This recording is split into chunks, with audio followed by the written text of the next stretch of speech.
Balik kanan. Kak.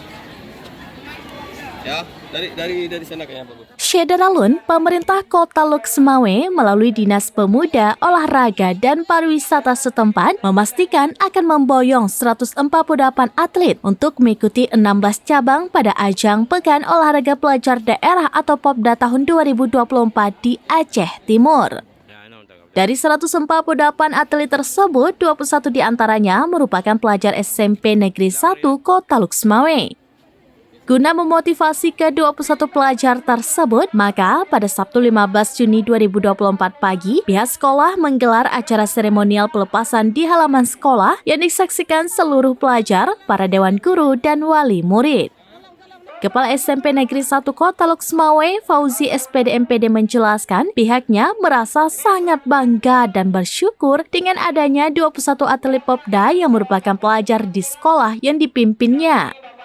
Menurutnya, acara pelepasan dalam upaya memotivasi pelajar yang akan berlaga ke luar daerah memang selalu dilakukan termasuk untuk ajang Popda kali ini. Khusus bagi pelajar yang akan mengikuti ajang Popda di Aceh Timur, dia berharap agar bisa tampil maksimal dan meraih prestasi. Beberapa waktu lalu, Kepala Dinas Pemuda Olahraga dan Pariwisata Kota Luk Semawe, Ramli, menyebutkan ada 16 cabang yang akan diikuti kontingen Kota Luk Semawe pada ajang Popda kali ini. Ya, tahun ini bisa meningkat sampai 20 orang.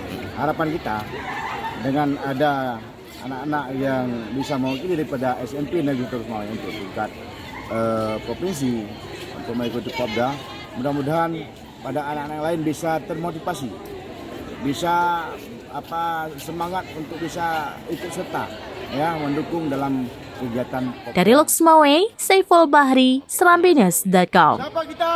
Faisal Takus, Faisal hebat. Siapa kita? Faisal Takus, Faisal hebat. Download Tribun X sekarang. Menghadirkan lokal menjadi Indonesia.